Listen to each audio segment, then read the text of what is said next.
Good morning class. Last lecture में हमने अपना न्यूमेरिकल किया था लैग्रैन्जिस इंटरपोलेशन फार्मूला के ऊपर जो बेस था। आज हम अपना फाइल का प्रोग्राम कर रहे हैं। तो देखिए इसमें क्या है, हमारे पास ये लास्ट प्रोग्राम है हमारी फाइल का, प्रोग्राम नंबर 12 लैग्रैन्जिस इंटरपोलेशन फार्मूला। इसका फार्मूला जैसे हमने आपको बुक में बताया था, जब मैंने न्यूमेरिकल कराया था आपको, तो उसका फार्मूला में हमने आपको बताया था कि इसमें क्या है, अपने फंक्शन की वैल्यू कैलकुलेट करनी है। एट एक्स की वैल्यू आपके पास गिवन होगी, इस पर आपने एफ एक्स की वैल्यू निकालनी है। तो फार्मूला हमारे पास क्या चलता है, किस तरह से चलता है, ये मैंने आपको सारा बताया था कि x minus x1 into x minus x2 up to so on, function की value at point x naught. तो ये सारा फार्मूला है जो मैंने आपको बताया था, ठीक है। तो अब देखिए आपका प्रोग्राम क्या है, मेन प्रोग्राम स्टार्ट करते हैं। सबसे पहले आपके पास हेडर फाइल्स हैं, आपके पास hash include stdio.h, hash include conio.h, hash define max 50। अब देखो ये आपने पहले नहीं देखा है किसी भी प्रोग्राम में। हमने यहाँ पे क्या किया है, इस प्रोग्राम में हम अब एरे का कॉन्सेप्ट यूज़ करेंगे। तो बेसिकली अपना एरे का साइज़ हमने डिफाइन कराया मैक्स में, ठीक है। तो ये जो आपके पास हेडर फाइल यूज़ हुई है, ये अपने एरे के साइज़ के लिए यूज़ हुई है। ये एक तरह से आपको एरे की डायमेंशन बता रही है कि आप एरे में जो डायमेंशन यूज़ करोगे वो 50 तक यूज़ कर सकते हो, ठीक है। तो मेन प्रोग्राम देखो स्टार्ट होता है, ठीक है। तो उसमें क्या है कि हमने सबसे पहले अपना एरे को डिक्लेयर कराया है कि आपने क्या है, एरे लिया है, एरे एक्स लिया है। ये आपके पास क्या है, एक एरे है जिसका ये आपकी डायमेंशन है। डायमेंशन क्या लिया आपने, मैक्स प्लस 1। मैक्स हमने क्या डिफाइन कराया ऊपर 50।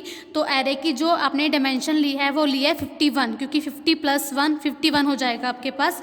तो आपने जो एरे उठाया है वो 51 डायमेंशन का उठाया है, उसका नेम क्या है, एरे एक्स, ठीक है। सेकेंड जो आपने एरे लिया है वो क्या लिया, एरे वाई मैक्स प्लस 1। इसकी भी आपने डायमेंशन 51 लेनी है, क्योंकि हमने मैक्स को 50 इनिशियलाइज कराया है। न्यूमिनेटर डिनोमिनेटर एक्स वाई ये सबने आपने क्या लिया है, फ्लोटिंग टाइप का लिया है। इसके सबका हम आगे यूज़ करेंगे किसमें, फार्मूला बनाने में, एक्स वाई का न्यूमिनेटर डिनोमिनेटर में तो हमारा फार्मूला, ठीक है।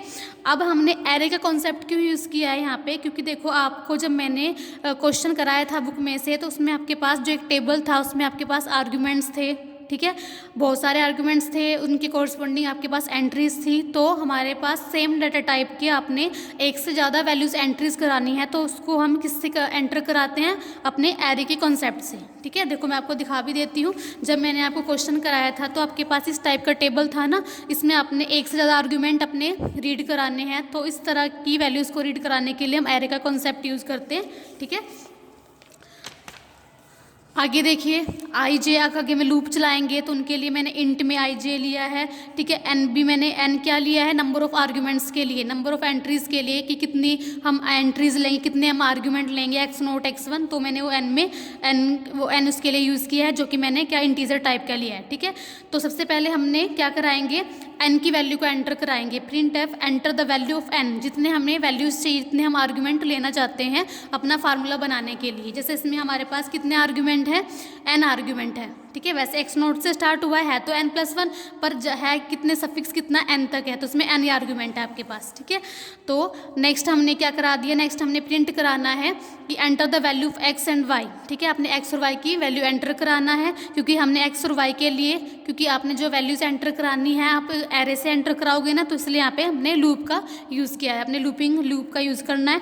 तो हमारे पास जो एक्स और वाई की वैल्यू एंटर होगी, कैसे एंटर होगी, कैसे रीड होगी, array x of I, array Y of I. देखो स्टार्टिंग में हमने क्या लिया, आई को 0 से स्टार्ट कराया है, ठीक है। तो स्टार्टिंग में हमारे पास आई क्या है, 0। तो उसके कॉरस्पॉन्डिंग जो एक्स एरे वाई एरे की क्या है वैल्यू हमारे पास प्रिंट होगी, x array of x of 0, ठीक है। और इसकी कॉरस्पॉन्डिंग, क्योंकि ये तो हमारा आर्ग्यूमेंट हो गया, इसकी कॉरस्पॉन्डिंग हमारी एंट्रीज भी तो होती है, वो प्रिंट होगी आपके पास आई एरे वाई ऑफ 0, ठीक है। तो फिर दोबारा से आई के हमारे कहाँ तक चलेगा, I less than equal to n तक चलेगा। फॉर एग्जांपल अगर आप एन की वैल्यू क्या इनिशियलाइज करते हो, 4 इनिशियलाइज करते हो, तो आपके पास क्या होगा, हमने क्यों कंडीशन अप्लाई करी है आई लूप की कि I less than equal to n, तो आई हमारा क्या होगा, एक बार 0 भी होगा, आई 1 भी होगा, 2 3 एंड 4, ठीक है। तो इस तरह से आपका आई 4 तक चलेगा। तो इस तरह आपके पास आई की वैल्यू 1 होगी, आई की वैल्यू 2 होगी, 3 अप टू 4। तो इस तरह से आपके पास कितने आर्ग्यूमेंट्स हो जाएंगे, एरे एक्स ऑफ 0, ऐसी array x of 1, array x of 2, array x of 3, array x of 4, इनके कॉरस्पॉन्डिंग एरे वाई ऑफ 0, ठीक है, एक्स नॉट की कॉरस्पॉन्डिंग हमारी जो एंट्रीज होती है वाई ऑफ 0, ठीक है, जो आपके पास फंक्शन की वैल्यूज दे के रखती है ना, उसको हमने वाई में इनिशियलाइज कराया। जैसे आपके पास ये तो सारे आर्गुमेंट होते हैं, एक्स नॉट हो गया, array x of nought, array x of 1, इनके कॉरस्पॉन्डिंग जो फंक्शन की वैल्यूज गिवन होती है वो हमने वाई से डिनोट कर रहे हैं, एरे ऑफ वाई, ठीक है। तो ये हो गया array Y of nought, array Y of 1, ठीक है। तो इसलिए हमारा ये सारा सिमिलरली चलेगा, ठीक है। आगे हमने क्या करना है, क्योंकि हमने फंक्शन की वैल्यू कैलकुलेट करनी है किसी एक्स की वैल्यू पे, यहाँ पे जो हमारे पास फार्मूला ड्राइव होगा इसमें हमने फंक्शन की वैल्यू कैलकुलेट करनी है, तो हमने इस एक्स को प्रिंट कराना पड़ेगा कि एक्स की हम क्या वैल्यू दे जिसके लिए हमारा फार्मूला कैलकुलेट होगा। तो enter the value of X for which values of Y is required, ठीक है, कि हम एक्स को यहाँ पे एंटर कराएंगे जिसके लिए हमारा ये फार्मूला कैलकुलेट होगा, क्योंकि मैं इसको क्या नाम दे रही हूँ, Y is equal to F of X, ठीक है, कि एक्स की वैल्यू के लिए हमें वाई की वैल्यू चाहिए। क्लियर है, तो हम उसको भी प्रिंट कराएंगे, ठीक है, तो वो हमारा रीड हो जाएगा। उसके बाद हम अपना फार्मूला बनाएंगे।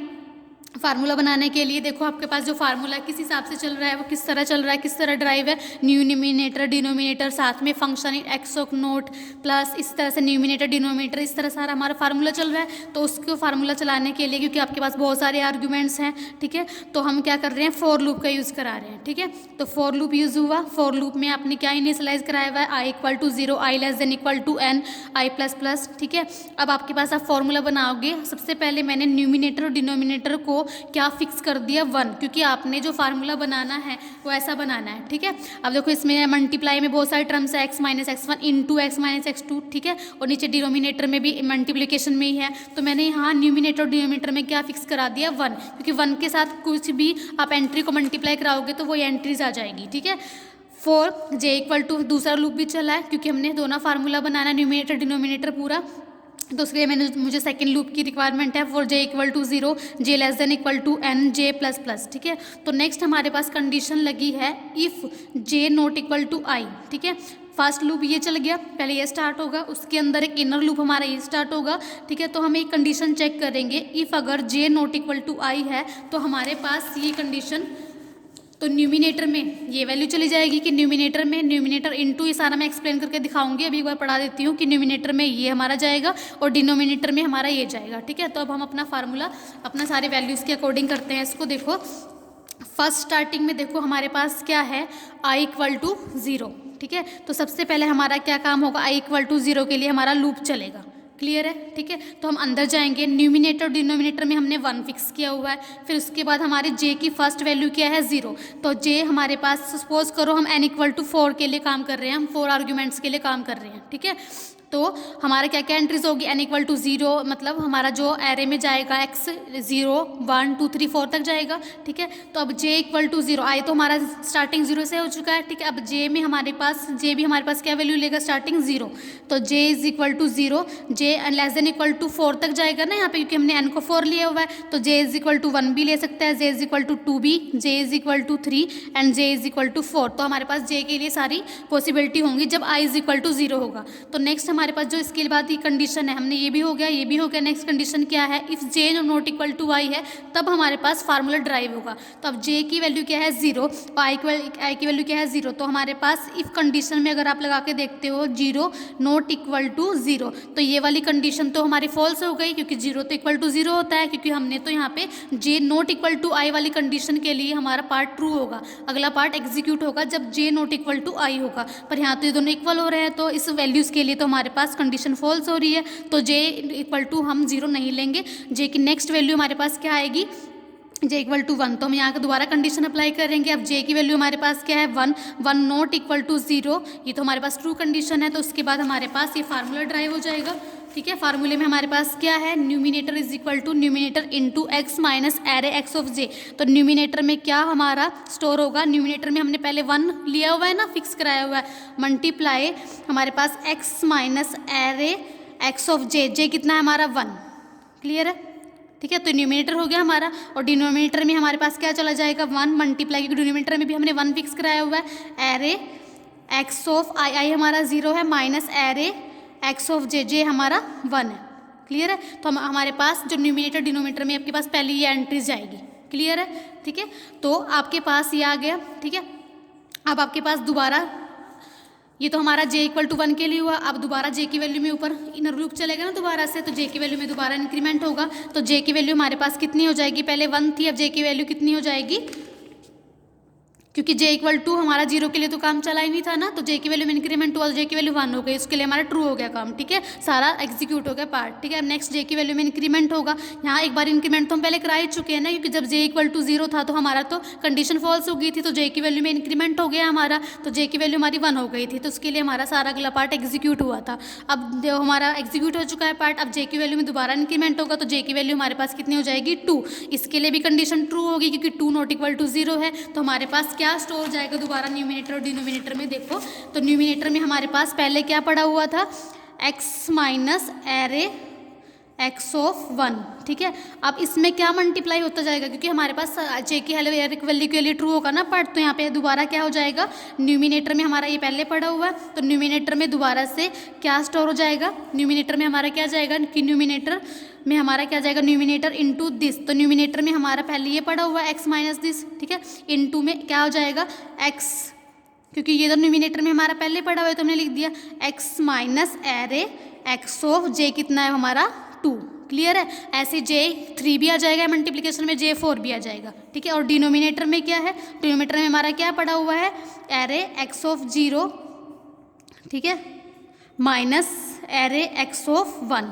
तो दोबारा से हमारा डिनोमिनेटर में क्या मल्टीप्लाई हो जाएगा, अब यहाँ पे क्योंकि ये तो मैंने पहले लिख लिया, अब आई हमारा कितना, आई तो हमारा 0 ही है, x j कितना हो गया हमारा 2, तो मल्टीप्लाई में आ जाएगा आपके पास, मैं डायरेक्ट एरे नहीं लगा के डायरेक्ट लिख रही हूँ, x of 0 minus x of 2। तो मल्टीप्लिकेशन में दोबारा से क्या आ जाएगा हमारे पास, दूसरी एंट्री क्या आ जाएगी, x ऑफ की आई तो हमारा 0 ही है, और x ऑफ j हमारा 3 हो जाएगा। एक बार हमारा x minus x of 0 minus क्या आ जाएगा, x ऑफ 4। ठीक है, तो कहने का मतलब है आपके पास देखो x minus x1, x minus x2, x ऊपर न्यूमिनेटर में तो क्या बन रहा है, x minus x1, x minus x2। देखो आपके पास फार्मूला ये है ना, फर्स्ट फार्मूले की एंट्री चाहिए x minus x1, x minus x2 up to x minus 4, और नीचे हमारे पास क्या बन रहा है, x नोट में से देखो डिनोमिनेटर में हमारा यही फार्मूला बन रहा है, देखो डिनोमिनेटर में ये बन रहा है ना, x minus x naught minus x1, x naught minus x2, x naught minus x3, x naught minus x4। तो देखो न्यूमिनेटर डिनोमिनेटर हमारा सेम वही बन रहा है जो हमारा फार्मूले बन रहा है। देखो x नोट माइनस x1, देखो यही बन रहा है x naught minus x1, x naught minus x2 up to x naught minus 4 तक बन रहा है हमारा। क्लियर है, तो अब देखो हमारा बन गया है सारा। ठीक है, तो हमारे पास j का जो इनर लूप है पूरा कंप्लीट हो जाएगा, तो ये स्टॉप हो जाएगा। तो हमारे पास जो फर्स्ट एंट्री है वो कैलकुलेट होगी, y इज इक्वल टू, तो हमारा फार्मूला बनेगा y is equal to y। देखो स्टार्टिंग में हमने y में क्या, क्योंकि हमने एडिशन में फार्मूला बनाना है ना, y में जो हमारे एफ ऑफ एक्स है जो उसको हमने y लिया है, मैंने बताया था, उसमें हमने एडिशन में फार्मूला बनाना है। ठीक है, तो हमने अपना स्टार्टिंग में y को क्या इनिशियलाइज कराया था 0, क्योंकि 0 में कुछ ऐड करने पे, ठीक है, दोबारा से वही टर्म आ जाएगी ना, मल्टीप्लिकेशन में 1 लेते हैं और एडिशन में हम 0 फिक्स कराते हैं। तो y में हमारा पहले 0 स्टोर हुआ है। ठीक है, तो हमारे पास y में क्या स्टोर हो जाएगा, y is equal to, y में पहले स्टार्टिंग में 0 स्टोर हुआ है, y 0 plus numerator divide by denominator. तो न्यूमिनेटर हमारा क्या हो जाएगा, x minus x of 1, x of 2, x minus x of 3, x minus x of 4, और डिनोमिनेटर कितना हो जाएगा, x naught minus x1 into x naught minus x2, x naught minus x3, x naught minus x4। तो सारा यहाँ आ जाएगा multiplication में array y of note. ठीक है, एरे y नोट का मतलब क्या है, फंक्शन की एट पॉइंट x नोट पे वैल्यू, क्योंकि हमारे पास फार्मूले में यही है, देखो इनटू में फंक्शन इस हमारा y तो है, ठीक है, एफ ऑफ एक्स हमारा y तो है किस पोजीशन पे, x नोट पोजीशन पे। ठीक है, तो आपके पास फर्स्ट टर्म कैलकुलेट हो चुकी है। ठीक है, अब ऐसे ही आपके पास क्या होगा, i की वैल्यू में इंक्रीमेंट होगा। i की वैल्यू हमारे पास 0 थी, तो i की वैल्यू नेक्स्ट क्या हो जाएगी, क्योंकि i इक्वल टू 0 के लिए सारा काम हो चुका है, तो i की वैल्यू कितनी हो जाएगी, 1 हो जाएगी। जब y की वैल्यू 1 होगी तो हमारे पास अंदर आप जाओगे तो j हमारे पास 0 1 2 3 4 सारे वैल्यूज लेगा, पर अपनी कंडीशन क्या चेक करनी है कि जब j not equal to i है, यानी कि j हमारे पास 1 नहीं होगा। ठीक है, तो j equal to 0, j equal to, देखो j इक्वल टू 0 भी हो जाएगा, j हमारा 1 नहीं होगा, j इक्वल टू 2 भी हो जाएगा, j इक्वल टू 4 तक चला जाएगा इस तरह, और नीचे आपके पास सारा formula as it is derive हो जाएगा। ठीक है, फिर आप उसको क्या काम करोगे, उसको क्या करोगे आप, यहाँ पे वो एडिशन में इसमें ऐड हो जाएगा, तो आपके पास सारा x ऑफ 4 तक सारा फार्मूला बन जाएगा। उसके बाद आपका पूरा फार्मूला कंप्लीट होने के बाद उसको आप क्या प्रिंट भी कराओगे कि वैल्यू ऑफ y जो आपके पास फार्मूला कैलकुलेट होके आया है, जब आपने x को कुछ प्रिंट कराया होगा, जिस x की जिस वैल्यू पे हमने y निकालना था वो हमारा, क्योंकि हमारे फार्मूले में एफ ऑफ एक्स होता है ना, इस x को तो हम वही एंट्रीज होती है, ये वाला x हमारा वही होता है जो हम वैल्यू एंटर कराएंगे, उसके कॉरस्पॉन्डिंग हमें y की वैल्यू मिलेगी, तो उसको भी हमने क्या लास्ट में प्रिंट कराना है कि वैल्यू ऑफ y, ठीक है, कि हमने जो फार्मूले में x डाला है उसके कॉरस्पॉन्डिंग हमें y कैलकुलेट होके मिला है, ठीक है। तो गेट सी एच ये आपका एंड हो गया प्रोग्राम का, और ये आपकी क्या है आउटपुट है, देखो ना, enter the values of n हमने 4 लिया, ठीक है। तो हमारे पास आर्गुमेंट क्या हो गया x0, x1, x2, x3 up to x4, ठीक है। तो इनके कॉरस्पॉन्डिंग आपने क्या है enter the value of x क्या है आर्गुमेंट, y क्या है इनके कॉरस्पॉन्डिंग एंट्री, तो x0, x1, x2, x3, x4, ठीक है। तो उसके बाद आपने x की वैल्यू भी एंटर करानी है जिसके लिए आपको y चाहिए, तो x की वैल्यू मैंने 9 एंट्री कराई, ठीक है। तो उसके कॉरस्पॉन्डिंग फार्मूले से कैलकुलेट होकर मुझे y की वैल्यू मिल गई। ये हमारा हुआ Lagrange's interpolation method. Thank you class.